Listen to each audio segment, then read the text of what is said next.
DNA मित्रों, fast track court की घोषणा के बाद भी कांग्रेस का विरोध थमा नहीं है। आज एक बार फिर कांग्रेस ने दूसरी विपक्षी पार्टियों के साथ मिलकर आंदोलन शुरू किया। इस बार कांग्रेस के नेता गांधी स्मृति पहुंचे। नई दिल्ली में 30 जनवरी मार्ग पर स्थित गांधी स्मृति वो जगह है जहां गांधी जी ने अपने जीवन के अंतिम दिन बिताए थे।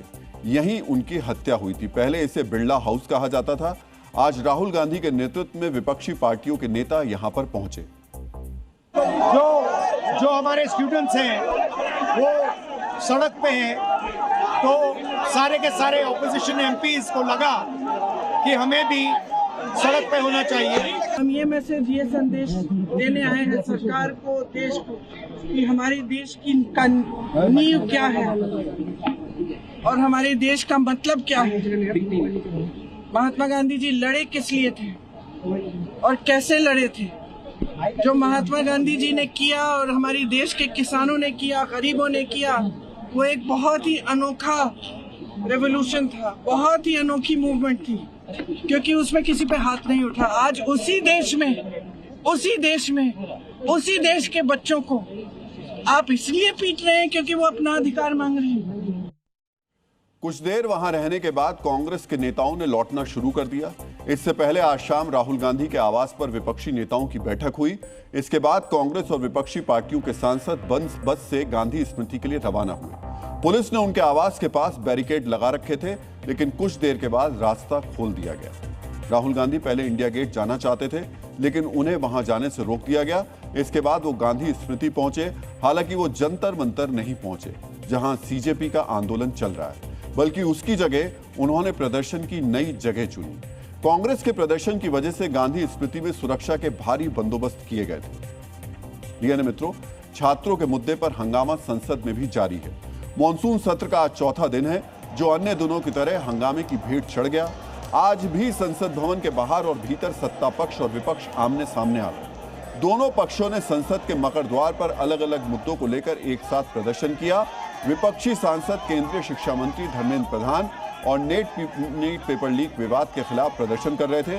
वहीं एनडीए सांसद इस मुद्दे पर संसद में चर्चा से विपक्ष के इनकार और कथित तौर पर फर्जी खबरें फैलाने के आरोप को लेकर प्रदर्शन कर रहे थे। इस दौरान पोस्टर छीनने और झपटने की नौबत भी आ गई। इसके बाद संसद की सुरक्षा में तैनात कर्मियों ने बीच में मानव श्रृंखला बनाकर दोनों समूहों को अलग किया। आमने सामने की इस स्थिति के दौरान कांग्रेस सांसद प्रियंका गांधी वाड्रा और बीजेपी नेताओं के बीच नारेबाजी भी हुई।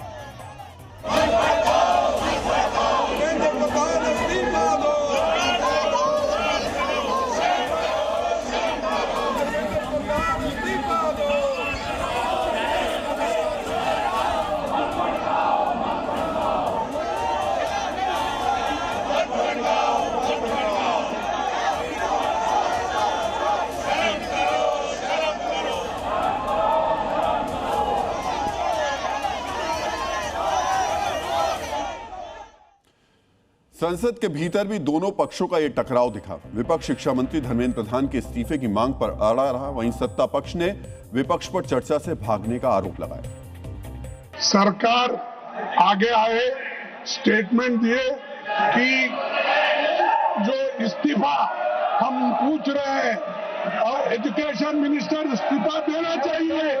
और लाखों हजारों लोग आज रास्ते पे गिरे हुए, लाठीचार्ज हो गई है। हमने ये अनुरोध किया कि चर्चा किस प्रकार से कितना लंबा चलेगा ये हम आपस में मिलकर तय करें, लेकिन कंडीशन मत लगाइए। कंडीशन लगाने से आपका जो इंटेंशन है वो ठीक नहीं है, क्योंकि आप चर्चा को रोकना चाहते हैं। बार बार हंगामे के बीच संसद की कार्यवाही आज भी नहीं चल पाई। संसद की कार्यवाही का 1 घंटे का खर्च लगभग 1.5 करोड़ रुपए है। एक दिन में औसतन 9 करोड़ का खर्च है और 4 दिनों से संसद में काम नहीं हो रहा। जो मौजूदा स्थिति है उससे साफ है कि आगे भी कोई काम नहीं होगा। संसद में चर्चा तो छोड़ दीजिए, दोनों पक्ष सामान्य संवाद के लिए भी आगे नहीं बढ़ रहे। इस मुद्दे पर कैसे गतिरोध दूर हो उसका प्रयास हो रहा है, ऐसा दूर दूर तक नजर नहीं आता। सरकार शिक्षा मंत्री के इस्तीफे के लिए तैयार नहीं है। दूसरी तरफ विपक्ष शिक्षा मंत्री के इस्तीफे से कम पर मानने के लिए तैयार नहीं है। ऐसा लग रहा है कि छात्रों का मुद्दा पीछे छूट गया है और इस राजनीति में छात्र पीछे हो गए।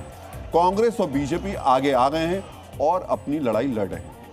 मित्रों, एक तरफ संसद में सरकार और विपक्ष के बीच संवाद टूटा हुआ है, वहीं दूसरी तरफ सड़कों पर लड़ाई चल रही है।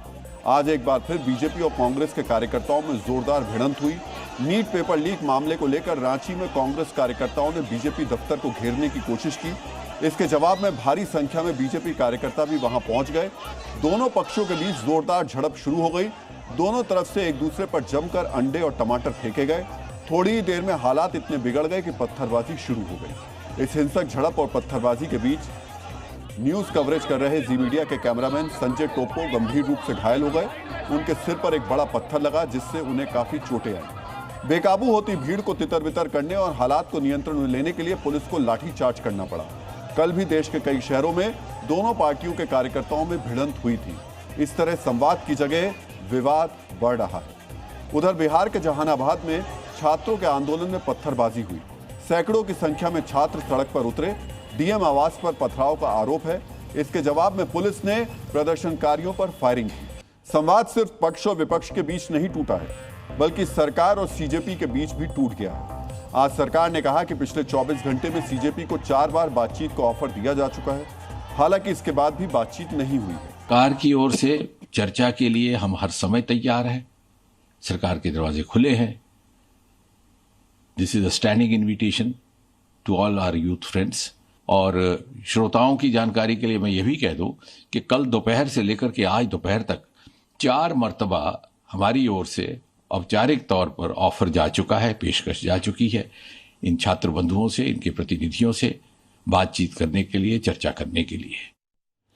उधर सीजेपी ने आज फिर दोहराया है कि वो स्वास्थ्य मंत्री जेपी नड्डा के घर या दफ्तर नहीं जाएंगे। बातचीत करनी है तो जंतर मंतर या किसी न्यूट्रल जगह पर होगी। यानी बातचीत का विषय तो छोड़िए, बातचीत की जगह भी तय नहीं हो पा रही।